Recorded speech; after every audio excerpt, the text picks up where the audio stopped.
If I lost everything and had to start all over again with $100,000, this is exactly what I would do. Now, let me just say, number one, it's not financial advice, and this is not going to be exhaustive. So what I'm trying to do in today's video is just give you a framework and a starting point as to what I would do if I were in a situation where, I had $100,000 worth of wealth built, and I'm trying to take it to that next level, where that's 500K or $1 million. And so this is exactly what I do with my private clients. When we sit down, we, go through this exercise, some version of this exercise. And so there are basically like three main questions that you want to ask yourself as you're starting out. Okay, what's your main goal? Is your main goal capital growth? Are you still in the nest egg building part of the process? Do you want monthly income? Are you financially independent, retire early? Are you part of the FIRE movement and you're looking to diversify into, monthly income? Or if you're like my wife and me, it's sort of a combination of those things. So we have a modicum of financial independence, but we are also looking to capture the energy of Bitcoin as it rises like a rocket ship. I'm projecting my best Adam Livingston right now. So are you a combination of those things? Number two, what's your time horizon? Are you looking at more of a traditional time frame, 62 to 65? If that's the case, you're younger, maybe you're in your 30s, you have a career that you love. You're like, you can kind of take this a little bit more slowly, a little bit more easy. Are you aggressively pursuing financial independence, retire early? That's some of these considerations are going to be a little bit different. And then again, like my wife and me, we're semi-FIRE, which one commenter aptly named Spark. Are you a Sparker? And you're kind of in between those two things. You have a little bit of financial independence and you're still working, you're still doing things, but you do want some of that income growth off of the volatility of Bitcoin. And number three, what's your risk tolerance? And this has a lot to do with your time horizon as well. If you're younger, you're 20s, 30s, I would say the most of my audience seems to be in that 30-year-old to 55-year-old. So, high risk tolerance is probably going to be at the lower end of that spectrum. Once you get to your late 30s, I would say probably more like mid 40s, medium, and then maybe as you're kind of approaching like, hey, look, I'm ready to get out of this rat race. My risk tolerance is low. Totally get that. By the way, if we're just meeting, my name is Brad, and I'm on a mission to empower millennials and Gen X to integrate Bitcoin more deeply into their personal finances to reach financial independence in 10 years or less. So if you're into that, would love it if you subscribe to the channel. I think only about 80% of you guys that watch my videos are subscribed, so I'd appreciate that. And of course, smash that like button. So I'm going to break this down into three main buckets as we're getting into it. So $100,000, three main buckets. The first bucket I would say is your on-chain. And I have dollar amounts that I would recommend for these as well. So Bitcoin on-chain, Bitcoin in a brokerage, and then also super, super importantly, cash reserves. One of the things that my wife and I have experienced in this cycle is that as we, experienced that October 10, rock your world dip, I think it was like a 30% correction, like we found ourselves a little bit flat-footed. So we're actively going to, try to rebuild our cash reserves, our fiat reserves, because that's something that we're in a constant learning phase too. I'm not claiming to be an expert about any of these things, but I do have a lot of experience talking to people and advising people on this stuff. So number one, the Bitcoin on-chain. So this is where you're going to go buy Bitcoin on an exchange. I say not recommended in parentheses, meaning that I don't recommend that you keep your Bitcoin on the exchange, or at least the majority of it. Like, one of the beautiful things about Bitcoin is that it is sound money, and it is money that's outside the traditional system. So I think that as a Bitcoin high yield savings account, it's really good to have that in self-custody. That can be a combination of a hot wallet or a cold wallet. Hot wallet would be something like an Exodus wallet or a Moon wallet. A cold wallet would be like any of the cold card products or the Passport. Those are like the most secure wallets from a cybersecurity standpoint. And then another potential opportunity is Fidelity Crypto, which I'll go through the Fidelity brokerage account here in just a second. But you can also keep some if you want to have some liquid, especially if you're in that Fidelity ecosystem. It's kind of awesome to see all the different assets that you have in one place. But again, I think the vast majority of whatever it is, 0.1, 0.21, half a Bitcoin, 1 Bitcoin, the vast majority of that should always be held in safe, secure self-custody.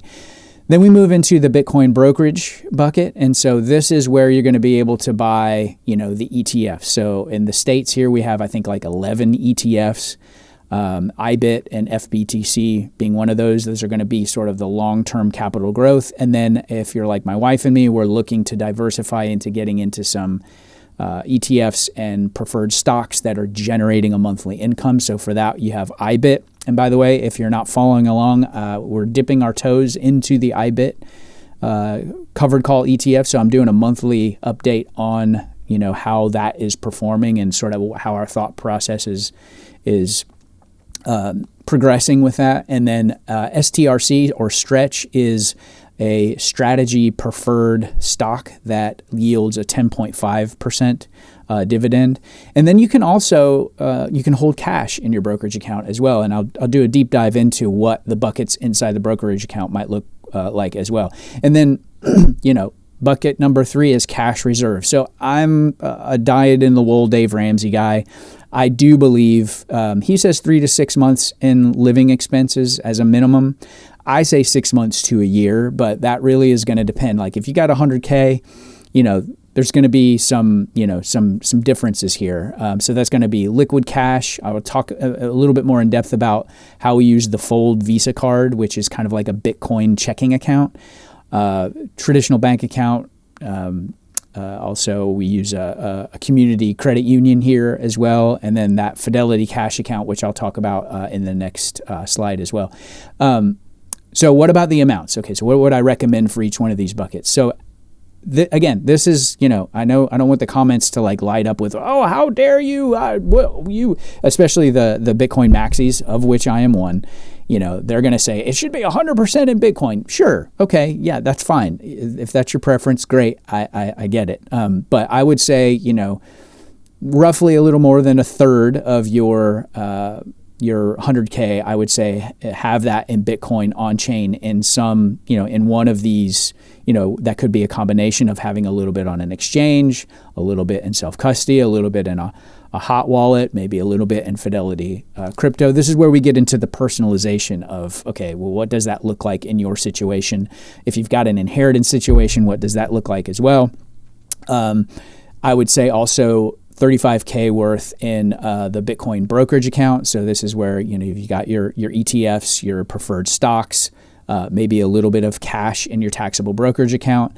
And then cash reserves, I would recommend, about a third there as well. And I believe 35 plus 35 plus 30 equals 100. So check my math in the comments if I'm not correct on that.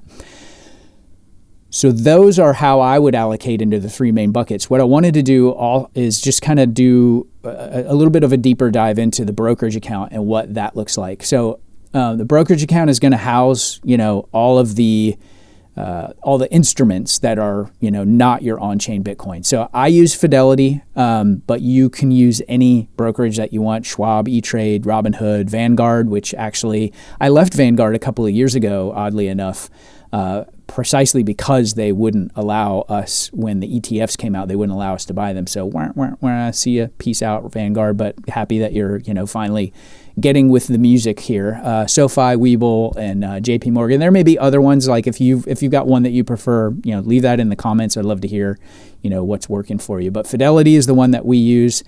And so there are 4 buckets that we use. There are actually more buckets, and I'll talk more about those. But we've got a taxable brokerage account, which basically is any amount of money that you've already paid taxes for. Let's say you've got a W-2 job, and anything that you're investing in your taxable brokerage account is stuff you've already paid taxes on. So this is where you can buy, IBIT, FBTC, BTC, STR, Stretch. And then you can also hold cash in there. So you can hold a little bit of dry powder. So maybe if there's a dip like we've recently experienced, you can buy, one or more of these ETFs or preferred stocks. So that's the taxable brokerage account. One of the things about it is when you sell the assets inside the taxable brokerage account, you got to pay taxes on it. So that's something that you're going to want to keep in mind and, kind of consult with your accountant, as well as the data feeds and the reports inside of the Fidelity account are really, really good. And you'll know exactly what it is that you'll owe.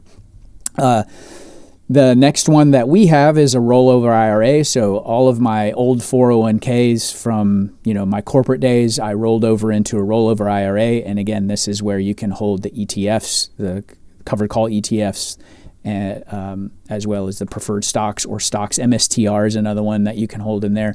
And then you have your Roth IRA, which is basically something that I'm in the process of taking the assets in my rollover IRA and putting them in a Roth IRA. I'll make a whole other video about that. I'm not going to go into that, but same thing. You can hold all of these assets in there.